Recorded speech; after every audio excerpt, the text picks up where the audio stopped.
হ্যাঁ, বেশ হয়েছে। দর্শক দেখুন, রাজভবনের গরিমা নষ্ট হয়েছে, শৃঙ্খলা ভঙ্গের অভিযোগে পদক্ষেপ বিনীত ইন্দিরার বিরুদ্ধে। নিচে লেখা, রাজভবনে মান সম্মান নষ্ট করেছেন কলকাতার পুলিশ কমিশনার বিনীত গোয়েল এবং deputy police commissioner central Indira Mukhopadhyay. এই অভিযোগে তাদের বিরুদ্ধে ব্যবস্থা নেওয়ার প্রক্রিয়া শুরু করলো। কে শুরু করলো? কেন্দ্রীয় স্বরাষ্ট্র দপ্তর। এই খবর দর্শক সামনে এসছে, হোম ডিপার্টমেন্ট কেন্দ্রীয় সরকারের। এই দুই পুলিশ অফিসার, একজন হচ্ছেন পুলিশ কমিশনার বিনীত গোয়েল আর একজন হচ্ছেন deputy police commissioner Indira Mukhopadhyay. তাদের বিরুদ্ধে অ্যাকশন নেওয়া যায় আর কি ওই ডিপার্টমেন্টের তরফ থেকে, সেই প্রক্রিয়া নাকি শুরু হয়েছে এবং এ নিয়ে নাকি রাজ্য সরকারের কাছে একটা চিঠি ইতিমধ্যেই এসে গেছে। কি হবে শেষ পর্যন্ত আমরা জানি না, কিন্তু কেন্দ্রীয় সরকারের যে হোম ডিপার্টমেন্ট, তারা কিন্তু পদক্ষেপ গ্রহণ করা শুরু করেছে। পদক্ষেপ গ্রহণ করার মধ্যে এবার যেসব প্রক্রিয়া থাকে, যেভাবে পদক্ষেপ গ্রহণ করতে হয়, যাদের মাধ্যমে গ্রহণ করতে হয়, সেটা নাকি করা শুরু হয়েছে। কিন্তু জানি না কি দেখতে পাবো আমরা। কিন্তু এটুকু অন্তত যেহেতু খবরটা সামনে এসছে, সেখান থেকে বলতে পারি যে কেন্দ্রীয় সরকার শেষ পর্যন্ত হলেও একটু সাড়া দিয়েছে। এর আগে এইসব পুলিশ কমিশনার বা পুলিশ অফিসারদের বিরুদ্ধে অনেক সব অভিযোগ উঠেছিল, সেই সব নিয়ে অনেক জায়গাতেই অনেকে অনেক কথা বলেছিলেন, কিন্তু কেন্দ্রীয় সরকার ব্যবস্থা নেওয়ার ক্ষেত্রে সেই রকম কোনো উদ্যোগ দেখায়নি। তো আমি জানি না শেষ পর্যন্ত কি হবে, কিন্তু যে খবরটা সামনে এসছে তাতে করে এটুকু অন্তত আমরা স্বস্তি ফিল করছি যে তার মানে কেন্দ্রীয় সরকার চাইলে পদক্ষেপ গ্রহণ করতে পারে বা তাদের পদক্ষেপ গ্রহণ করার জায়গা রয়েছে। যে দাবিটা রাজ্যের একটা বড় অংশের মানুষের, যে দাবিটা আরো অনেকে তুলেছেন বিভিন্নভাবে, সেই বিষয়ে মানে যেটা বলা হয়েছিল যে কেন্দ্রীয় সরকার হস্তক্ষেপ করুক, কেন্দ্রীয় সরকার কিছু করুক, কিন্তু এর আগে সে অর্থে দেখতে পেতাম না। কিন্তু আফটার অল যে খবরটা এই মুহূর্তে সামনে এসছে যে রাজভবনের বিষয়ে যে পদক্ষেপটা নিয়েছিলেন এই পুলিশ কমিশনার বা ডেপুটি পুলিশ কমিশনার, তাতে নাকি রাজভবনের গরিমা নষ্ট হয়েছে, সেই জন্য তাদের বিরুদ্ধে অ্যাকশন হবে। তারা তাদের নিয়ম মাফিক কাজ করেননি।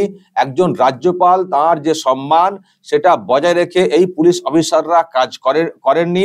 রাজ্যপালের গরিমা তথা রাজভবনের গরিমা নষ্ট করেছেন।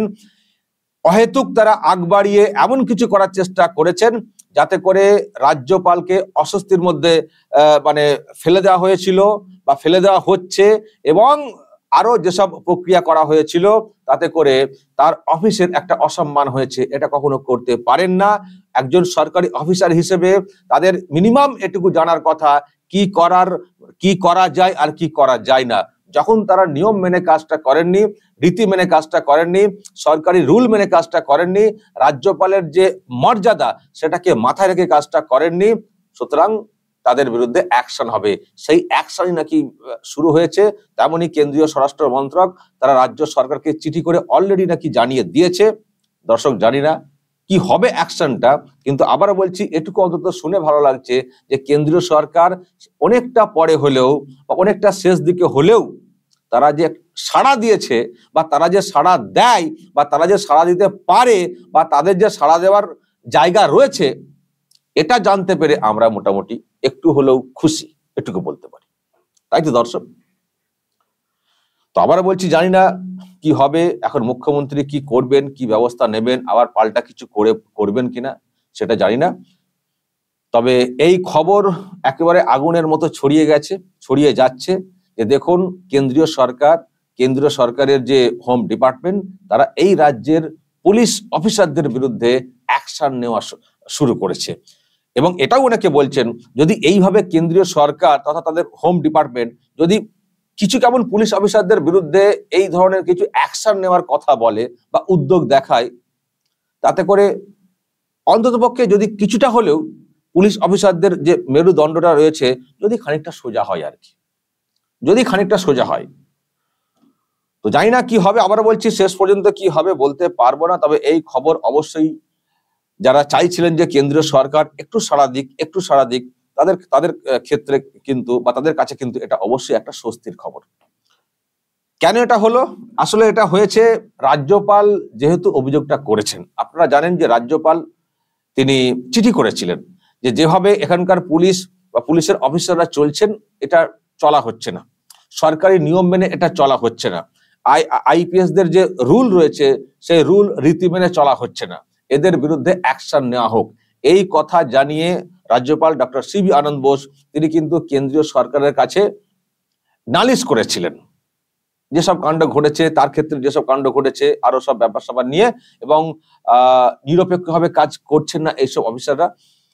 এবং দেখেছেন আপনারা শুভেন্দু অধিকারীর ক্ষেত্রে কি বিষয়টা হয়েছে। শুভেন্দু অধিকারী ভোট পরবর্তী হিংসার যারা শিকার হয়েছেন তাদের একটা অংশকে নিয়ে রাজভবনে যাচ্ছিলেন রাজ্যপালের সঙ্গে সাক্ষাৎ করার জন্য। রাজ্যপাল আসতে বলেছিলেন, তার মানে সেটা অনুমতি পাওয়ার পরে তিনি যাচ্ছিলেন, কিন্তু তারপরেও তাকে যেতে দেওয়া হয়নি, বলা হয়েছে না যাওয়া যাবে না 144। অথচ ওই এলাকাতেই তৃণমূল কংগ্রেসের লোকজনেরা অক্টোবর মাসে ধর্নাতে বসছিলেন। সেসব নিয়ে তো অনেক কিছু হয়েছে আপনারা জানেন। ফলে পুলিশ বা পুলিশ কমিশনার তারা নিরপেক্ষভাবে কাজ করছেন না, নিয়ম মেনে কাজ করছেন না। এইসব মানে এই সমস্ত বিষয়গুলোকে মাথায় রেখে রাজ্যপাল ডক্টর সিবি আনন্দ বোস তিনি চিঠি করেছিলেন। যদিও এই ধরনের চিঠি অনেক আগেই করা উচিত ছিল, কারণ এর আগেই এইসব প্রকাশ পেয়েছিল যে উনি নিরপেক্ষভাবে কাজটা করেন না। তো যাই হোক, দেরিতে হলেও তিনি চিঠিটা করেছিলেন এবং সেই মোতাবেকই নাকি কাজটা শুরু হয়েছে, পদক্ষেপ যে গ্রহণটা সেটা নাকি সেই মোতাবেক শুরু হয়েছে। তো দেখা যাক শেষ পর্যন্ত কি হয় দর্শক। তবে আবারও বলবো, এই খবরে অন্তত আমরা স্বস্তি ফিল করছি, আমরা যারা চাই যে রাজ্যটা আইন অনুযায়ী চলুক, রাজ্যে আইনের শাসন প্রতিষ্ঠা হোক, শাসকের আইন না চলে, সবার ক্ষেত্রে যেন আইনটা সমান হয়। এই যে যারা আমরা এটা চাই তাদের ক্ষেত্রে এই খবরটা অবশ্যই স্বস্তির খবর, যাতে করে এইসব অফিসারদের মেরুদণ্ডের ভিতর দিয়ে যাতে একটা হিমেল হাওয়া বয়ে যায়, এর জন্য আমরা খুশি বলতে পারি। দর্শক কি বলবেন এই খবরে? আপনারা কতটা খুশি এবং আপনারা কতটা আশাবাদী যে পদক্ষেপ গ্রহণের যে বিষয়টা শুরু হয়েছে বলা হচ্ছে সেটা কতটা হবে, নাকি কোথাও একটা গিয়ে আবার থেমে যাবে? বলবেন দর্শক, আপনাদের যদি কিছু এসব নিয়ে মনে হয়, যা বলার বলবেন কমেন্ট বক্সে। নজর রাখবেন আরামবাগ টিভি।